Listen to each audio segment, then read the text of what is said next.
Party के रहनुमा शाज़िया मरी न्यूज़ कॉन्फ्रेंस कर रही हैं, आपको बराह रास्त दिखाते हैं। शहीद जुल्फ़िकार अली भुट्टो ने ही लिखी थी कि इलेक्शन होने के 30वें रोज़ ओथ लिया जाएगा। एक डिक्टेटर ज़िया ने 1985 में वो शिक उड़ा दी और फिर जब 18वीं तरमीम हुई तो एक बार फिर जमहूरी पसंद, जमहूरियत में यकीन रखने वाले जो डेमोक्रेट्स थे, उन्होंने मिलकर वो शिक दोबारा आइन में डाल दी। और फ़र्क सिर्फ ये था कि उस वक्त 30वें रोज़ था, अब 21वें रोज़ है।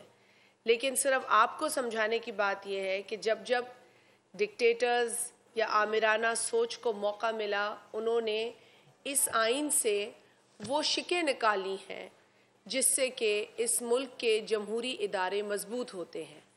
तो अल्हम्दुलिल्लाह बेशक आज जो सदर हैं उन्होंने अपनी एक उसी आमिराना सोच के तसलसल को सोचा कि मैं एक्सरसाइज करूं, लेकिन वो भूल गए कि इस आइन में जो प्रोविज़न अब मौजूद है वो असेंबली को होस्टेज होने नहीं देगा, यरगमाल बनने नहीं देगा। लिहाजा आपने देखा कि ओथ फिर 21वें रोज़ के बाद आइन में यह है कि अगर वो ना बुलाएं असेंबली सदर साहब तो आपने ओथ तो लेना है। ये श्योरिटी हमारे पास थी और हमारा ओथ भी हुआ।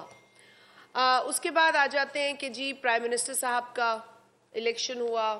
पीपल्स पार्टी ने, जैसे आपको पता है कि हमने अददी एतबार से आपके सामने यही बात हुई थी कि जो अददी एतबार है उस हिसाब से हम काम करेंगे।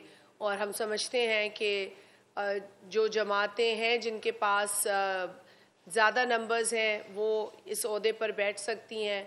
हमसे जो बात करेगा हम उनसे बात करने को तैयार हैं। इस मुल्क को इस्तेहकाम की ज़रूरत है, मुआशी इस्तेहकाम की, सियासी इस्तेहकाम की। हमारा कल भी ये कहना था, आज भी ये कहना है, on the floor of the house भी हमने यही बात की है। और कल आपने देखा कि पाकिस्तान पीपल्स पार्टी के चेयरमैन जनाब बिलावल भुट्टो ज़रदारी साहब ने जो अपना पहला खिताब किया है इस 16वीं कौमी असम्बली में, तो उसमें उन्होंने बड़ी अहम बातें की हैं। सबसे पहले तो आप तमाम साथी इस बात के गवाह हैं कि बिलावल साहब ने जो कल तकरीर की है वो बहुत ही, मैं समझती हूँ, सुलझी हुई तकरीर थी। बहुत उसमें विजडम था, उसमें बहुत जो एक विजनरी आप कह सकते हैं कि बातें थी, उनकी विजन था। पहले भी तकारीर हम पहले भी सुन रहे थे इसी फ्लोर पे, बावजूद इसके कि जिस दिन इलेक्शन था स्पीकर साहब का और डिप्टी स्पीकर साहब का, उस दिन तकारीर जो थी वो इलेक्शन प्रोसेस के बीच में नहीं होनी थी। लेकिन अयाज सादिक साहब ने स्पीकर की कुर्सी संभालते ही फ्लोर दे दिया, जबकि इस रूल्स की किताब में लिखा है कि 10(1)(9) जो रूल है वो स्पीकर के इलेक्शन का है, और 10(1) में लिखा है immediately after the election of the speaker the election for deputy speaker will be held. तो बीच में तकरीर का मरहला नहीं था, लेकिन उसमें भी तकरीरें आईं। बहरहाल बिलावल साहब की तकरीर से मैं समझती हूँ, बशमूल मेरे तमाम लोगों ने इस बात को फील किया कि उसमें प्रायोरिटीज़ थी। बिलावल साहब ने जो भी बातें की उसमें जो बुनियाद थी या जो एपी सेंटर था उनकी तकरीर का, वो आवाम के मसाइल थे, वो आवाम की इस वक्त की जितनी तकालीफ है उनका ज़िक्र था, और आगे बढ़ने के लिए हमें क्या क्या करना चाहिए वो बिलावल साहब ने बहुत क्लियरली बताया। उन्होंने बातों को जो है वो हेरा फेरी नहीं की, लफ्ज़ी की हेरा फेरी नहीं की, बड़ी क्लैरिटी से बात की। उन्होंने ये भी कहा कि मैंने पिछली जो असेंबली है उसमें जो अपनी तकरीर की थी, जिसमें मैंने सीनियर अरकान के हवाले से ये कहा था कि जो पुरानी सियासत या पुरानी रिवायात हैं उनको ख़त्म करके मुस्बित सोच के साथ हम आगे बढ़ें, ऐसी फ़िज़ा कायम करें कि हम एक दूसरे का एहतराम कर सकें, और इतना हमें इतनी एक अंडरस्टैंडिंग हो کہ ہم عوام کے مسائل کے لیے بیٹھ کر ان کا حل نکال سکیں. تو پاکستان پیپلز پارٹی کے چیئرمین نے کل ایک بار پھر ان باتوں کو دہرایا ہے جو انہوں نے پچھلی اسمبلی کے اجلاسوں میں کہی ہے, اور اس نئی اسمبلی کے فورم پر پہلی تقریر کرتے ہوئے بلاول صاحب نے افسوس کا بھی, شدید افسوس کا اظہار کیا.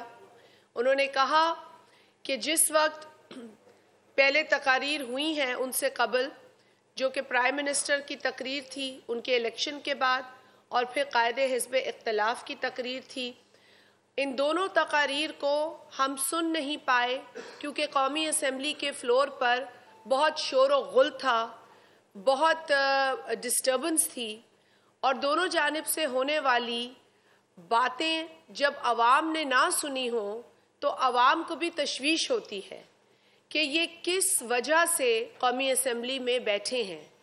اتنی بڑی ایکسرسائز الیکشن کی ہوتی ہے, قطع نظر اس میں ہماری کیا ریزرویشنز ہے یا ان کی کیا ریزرویشنز ہے یا جو بھی, لیکن ایک ایکسرسائز الیکشن کی ہوتی ہے.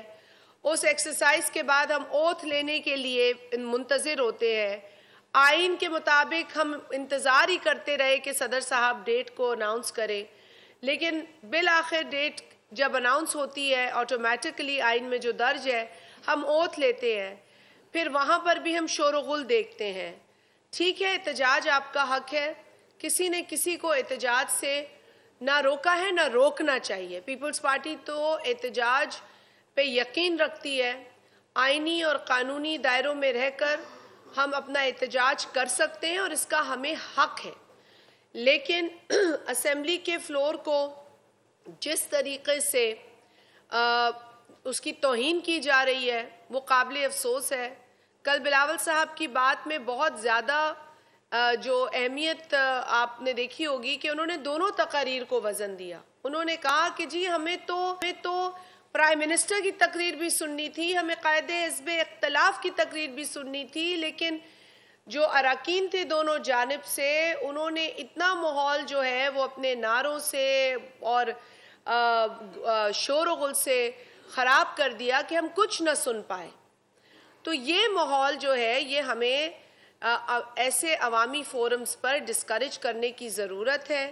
ایک نوجوان لیڈر نے بڑی کلیئرٹی کے ساتھ اس ماحول کو ریجیکٹ کیا, اور آنے والی جتنی بھی نسلیں ہیں جو قومی اسمبلی میں بھی آئیں گی ان کے لیے بھی ان کا یہ میسج تھا کہ ہمیں اس فورم کو عوام کے مسئلوں کے لیے یوز کرنا چاہیے, عوام کے مسئلوں کے حل کے لیے استعمال کرنا چاہیے. اس وقت عوام کا سب سے بڑا مسئلہ معاشی مسئلہ ہے.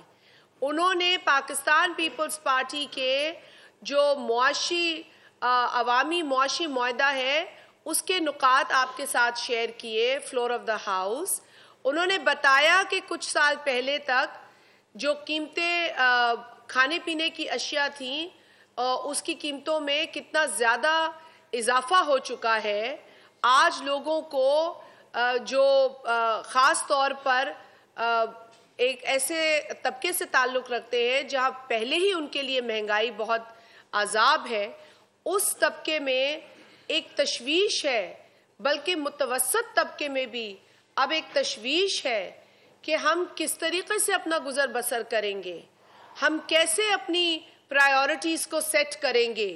ہمیں کھانا بھی کھانا ہے, ہمیں بچوں کو اسکول بھیجنا ہے, ہمیں بجلی کے بل دینے ہیں, ہمیں گیس کے بل دینے ہیں, ہمیں آفس جانا ہے. جب آمریت کو موقع ملا ہے انہوں نے آئین میں ترمیم کی ہے. صدر مملکت نے آمرانہ سوچ کا تسلسل سوچا. کراچی میں رہنما پیپلز پارٹی شازیہ مری نیوز کانفرنس کر رہی ہیں.